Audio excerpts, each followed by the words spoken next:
joined with Chris Schreiber, who is, yes, the diver right there this morning. Chris, how are you? I'm good. Good morning, Upstate. How are you guys? How many do you think I can do? At least 45. 45? 45. Okay. Let me know when you're ready. I'm ready. Go. Oh, really? You betcha. Cody, this is going fantastic right now. I have a mask on, making my skin perfect. It's right over there. Yeah. Right over there? Sure, just take it over. Yeah.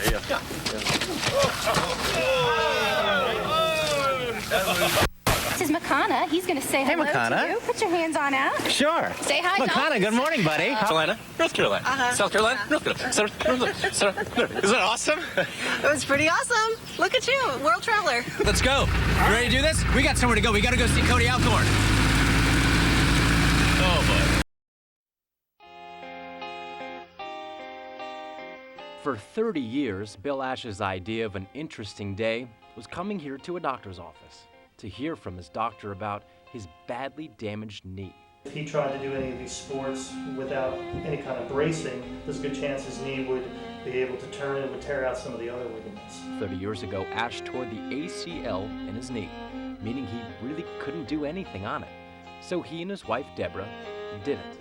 Until tragedy struck, his mother-in-law dying after losing her battle to cancer. And she suffered for 4 years before she died and never did get to do the things that she wanted to do. The couple said they had enough. They didn't want to die not doing everything they've always wanted to do. So this trip to the doctor is actually a special one. He's checking his knee brace at Hanger Prosthetics. It's a special brace, allowing him to do any physical activity he wants. Don't wait till we retire. Don't wait till we're too old, we can't do anything, or we don't have the money. Just start doing it. Doing what, you ask? Well, Dream on, dream on, dream on, dream the devil dream come true. everything. Bill and Deborah made what's called a bucket list. It's full of the craziest adventures you can think of. The two daredevils were living it to the fullest. But tragedy struck. Deborah had a severe brain aneurysm. Doctors told Bill there was no way she was going to make it. The bucket list was only halfway done, but she pulled through. Then I would just want you to hold that tight, and I want you to kind of lean backward. Good. This is Deborah, 5 years since her health scare, getting ready to hang off a North Carolina cliff. She's not even supposed to be alive right now. She's a miracle. I've been begging for them to take me on one of their adventures and told them I was petrified of heights.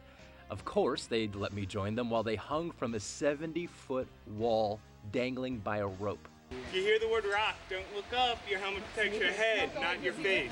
I watched as it took about 15 minutes to scale up to the top of this hill in the Pisgah National Forest. And there's only one way down. How's it look, Bill? This is going to be great. Bill went first, step by step, scaling the rock. Well, fancy meeting you here.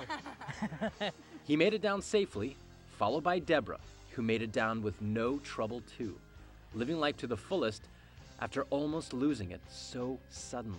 The two tell me they hope more people decide to make a bucket list themselves and actually do it. Start doing things, living for today. Yeah. Because you never know when your time's going to come. As their list says, sit on the porch and watch life go by, or get out and run with the big dogs. Joe Gagnon, Fox, Carolina, the 10 o'clock news.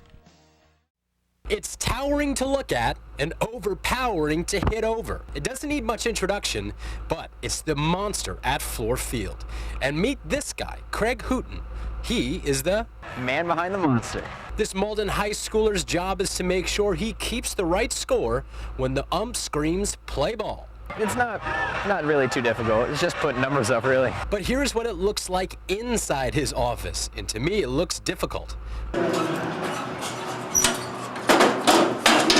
Whenever there's a hit, he has to put on a new plate, and there's hundreds of plates inside.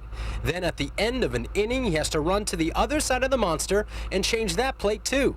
He never sits, he never takes his eyes off the game, and the job can get really difficult if the game goes beyond 9 innings. If it goes into 11, I'm going to have to replace everything with blanks, and I haven't done it yet, and I hope I never have to. But perhaps the most difficult part may not be keeping track of strikes and balls. It's when you're stuck in the giant wall and then nature calls. Why? There's no bathroom. How do you get by? Really gotta hold it.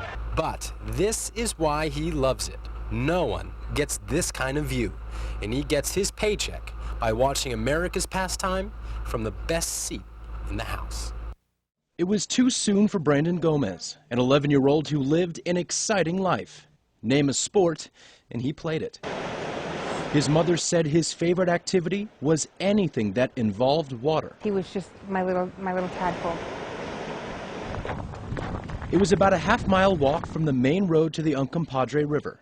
I joined Brandon's mother, Colleen Spurgeon, and his big sister, Felicia, to a site that brings back painful memories of panic and worry, on a day that seemed and started so peaceful. It was beautiful. It was hot. It was beautiful. There wasn't a cloud in the sky. This is the first time in 2 years the two have been back to the spot where it all happened. It's a little weird being here, a little surreal. In June of 2007, Brandon, his family and friends headed out to the Uncompahgre for a day of fun floating downstream.